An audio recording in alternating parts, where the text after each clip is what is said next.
Testing గురించి మీరు చెప్పారు. అంటే ఇప్పుడు మీరు టెస్టింగ్లో ఇంకా అప్డేట్ అవ్వాల్సిన అవసరం లేదంటారా? అంటే మీరు చాలా ఈజీ అని అన్నారు ఒక వర్డ్. ఇంకోటి వచ్చేసి మీరు డెవలపర్ అయితే ఖచ్చితంగా అప్డేట్ అవ్వాలి, టెస్టింగ్లో అవసరం లేదంటారా? టెస్టింగ్లో అప్డేట్ అవ్వాలి.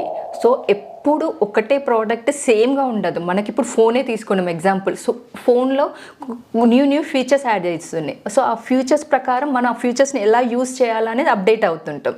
సో మనం వర్షన్ అప్డేట్ చేసుకుంటున్నాం మన ఫోన్లో, ఎందుకంటే న్యూ ఫీచర్స్ యాడ్ అవుతాయి. అలానే టెస్టింగ్లో కూడా మనం అప్డేట్ అవ్వాలి. సో మనకి ఏంటిది, ఇప్పుడు ఫర్ ఎగ్జాంపుల్ ఇప్పుడు కొత్తగా ఏఐ వచ్చింది. సో ఏఐతో అప్డేట్ అవ్వాలి. సో ఆ ఏఐ టూల్ని యూజ్ చేసుకొని ఎలా అప్డేట్ అవ్వాలి అనేది నేర్చుకోవాలి. ఓకే, ఏఐ గురించి మాట్లాడితే ఏఐ పార్ట్ టెస్టింగ్లో ఎంత ఉంది? ఎందుకంటే రీసెంట్ డేస్లో చాలా ఇన్స్టిట్యూషన్స్ టెస్టింగ్ విత్ ఏఐ అని అంటున్నారు. అసలు ఏఐ పార్ట్ ఎంత ఉంటుంది టెస్టింగ్లో? సో ఏఐ పార్ట్ ఇప్పుడు టెస్టింగ్కే తీసుకోండి. ఇప్పుడు ఆటోమేషన్ టెస్టింగ్కి తీసుకున్నప్పుడు ఆటోమేషన్ టెస్టింగ్కి కోడ్ మనం గుర్తుపెట్టుకొని రాసుకునేది. ఇప్పుడు మనకి ఏంటి గిట్ కోపైలట్ వచ్చింది. గిట్ కోపైలట్తో మనం ఏం చేస్తున్నామంటే అది కోడ్ ఆటోమేటికల్గా రాస్తుంది. సో అది సజెషన్స్ ఇస్తుంది. ఆ సజెషన్స్ నీకు వర్త్ఫుల్లా కాదా అనేది చెక్ చేసుకొని, అది నీకు వర్త్ఫుల్ అయితే ఆ కోడ్ని నువ్వు కాపీ చేసేసుకొని నీ ప్రకారం నీ చేంజెస్ చేసేసుకొని రాసేసుకోవచ్చు. అంటే కోడింగ్ అనేది ఫస్ట్ నుంచి రాయాల్సిన అవసరం లేదు, స్క్రాచ్ నుంచి రాయాల్సిన అవసరం లేదు. సో అది నీకు ఒక సజెషన్ ఇస్తుంది. ఆ సజెషన్స్ నువ్వు ఇంప్లిమెంట్ చేసుకొనేసేసి you can work on it. Okay, so అంటే ఇప్పుడు కోడింగ్ పార్ట్ ఎంత ఉందంటారు? ఇప్పుడు కోడింగ్ పార్ట్ చెప్పాలంటే చాలా తక్కువ ఉంది. సో మనకి ఏఐ వచ్చిన తర్వాత కూడా కోడింగ్ పార్ట్ చాలా తక్కువైపోయింది. అంటే వీ కెన్ 10% కంటే తక్కువ, 10% అని చెప్పండి, 20 to 25% అయితే ఉంది కోడింగ్. ఓకే. సో ఆ 25% కూడా నీకు ఎలా అంటే సజెషన్స్ ఇస్తుంది. సో సజెషన్స్ నీకు కరెక్టా లేదా అనేది చూసుకోవాలి. సో ఇప్పుడు నీ రిక్వైర్మెంట్ ప్రకారం అది ఇచ్చిందా లేదా అనేది ఫస్ట్ ఒక కండిషన్ ఉంటుంది. సో నీ రిక్వైర్మెంట్ ఏంటిది, ఆ కండిషన్ ఫస్ట్ నువ్వు అది సాటిస్ఫై చేస్తుందా లేదా అని చెక్ చేసుకోవాలి. ఆ రిక్వైర్మెంట్ని సాటిస్ఫై చేస్తున్నప్పుడు దాన్ని నీకు ఎలా ఇంప్లిమెంట్ చేసుకోవాలి అనేది నువ్వు నేర్చుకోవాలి. అయితే ఇప్పుడు టెస్టింగ్ విషయం చూసుకుంటే చాలామంది టెస్టింగ్ జనరల్గా 365 days కాల్స్ ఉంటాయి. ఇది నిజమా కాదా? అది నిజమే. ఎందుకు అంటే ఫర్ ఎగ్జాంపుల్ లాస్ట్ టైం మనం చూసాము Microsoft word 15 years for testing వద్దు అనేసి కూర్చొని రిక్రూట్మెంట్ చేసుకోలేదు. అసలు రిక్రూట్మెంటే చేసుకోలేదు. మొన్న ఏమైంది, మొత్తం అది క్రాష్ అయిపోయేసి ఏంటిది అందరికీ ప్రాబ్లం అయింది. ఫ్లైట్స్కి ప్రాబ్లం అయింది, ట్రైన్ టికెట్స్కి ప్రాబ్లం అయింది, మొత్తం ఆఫీస్లో చాలా వరకు ఎంప్లాయీస్ కూడా అన్ని ప్రతి ఒక్క సిస్టమ్ బ్లాక్ అయిపోయింది. ఏదైతే మైక్రోసాఫ్ట్ 90% కంపెనీస్ ఏంటిది అందరూ మైక్రోసాఫ్టే యూజ్ చేస్తున్నారు. ఈవెన్ మన ఫోన్స్లో కూడా మైక్రోసాఫ్ట్ ప్రోడక్ట్స్నే యూజ్ చేస్తున్నారు. సో అది బ్లాక్ అయిపోయే వరకు తనే ఏం చేశాడు, తర్వాత టెస్టింగ్ అనేది చేయలేదు కాబట్టి మేము ప్రోడక్ట్ రిలీజ్ చేసే ముందు టెస్టింగ్ అనేది జరగలేదు. సో ఈ ప్రాబ్లం అనేది క్రియేట్ అయింది. సో వాళ్ళు ఇప్పుడు ఏం చేస్తున్నారు, టెస్టింగ్ ఖచ్చితంగా కావాలని రిక్రూట్మెంట్ కూడా చేసుకుంటున్నారు. ఓకే, సో అంటే ఫ్యూచర్ ఆఫ్ టెస్టింగ్ అయితే బాగానే ఉంటుంది, 100% బాగుంటుంది. ఎందుకంటే జనరల్ ఎగ్జాంపుల్ తీసుకోండి, మీరు ఏ ప్రోడక్ట్ కొనాలన్నా ఫస్ట్ మీరు టెస్ట్ చేస్తారు, లేకపోతే దాని గురించి ఇన్ఫర్మేషన్ తెలుసుకుంటారు. సో ఆ ప్రోడక్ట్ గురించి బేసికల్ నాలెడ్జ్ ఉంటేనే మీరు ఆ ప్రోడక్ట్ కొంటారు. సో అస్సలు ప్రోడక్ట్ గురించి ఏం నాలెడ్జ్ లేకుండా ప్రోడక్ట్ అయితే కొన్నారు. సో టెస్టింగ్ చేయకుండా ఏ కంపెనీ ప్రోడక్ట్ని డైరెక్ట్గా రిలీజ్ చేయదు.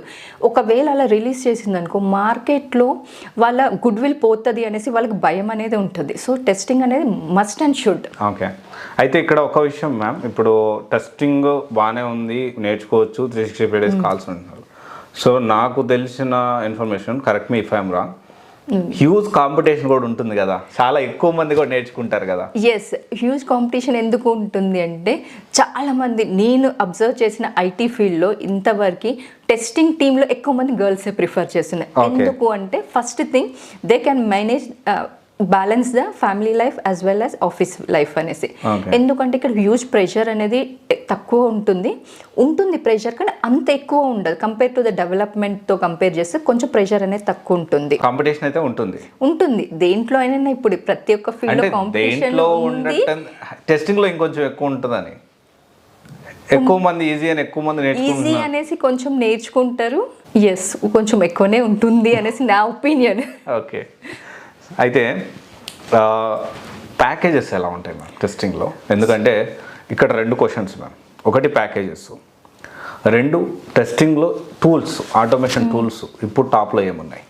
సో టెస్టింగ్లో ప్యాకేజెస్ మెయిన్లీ టెస్టింగ్లో మనం వెళ్తే 3 టైప్స్ ఆఫ్ టెస్టింగ్స్ కింద వెళ్తాం. ఒకటి మాన్యువల్ టెస్టింగ్ కింద వెళ్తాం, ఒకటి ఆటోమేషన్ టెస్టింగ్ కింద వెళ్తాం, ఒకటి బ్యాక్ ఎండ్ టెస్టింగ్ కింద వెళ్తాం. ఓకే. సో ఇక్కడ మాన్యువల్ టెస్టింగ్కి కొంచెం స్కోప్ తక్కువ ఉందని చెప్తాను, ఎందుకంటే మాన్యువల్ ఎక్కువ ఎవరు ప్రిఫర్ చేయరు. సో ఆటోమేషన్కి వెళ్తే ప్యాకేజెస్ విషయంలో ఆటోమేషన్ స్కిల్స్ ఉన్న వాళ్ళకి ప్యాకేజెస్ మోర్ ఉంటాయి. ప్రీవియస్లో in 20s at that time packages less ఉండేది, బట్ నవ్వే డేస్ ఏంటిదంటే ప్యాకేజెస్ 54 దాకా కూడా ఉన్నాయి, 72 కూడా ఉంది ప్యాకేజెస్.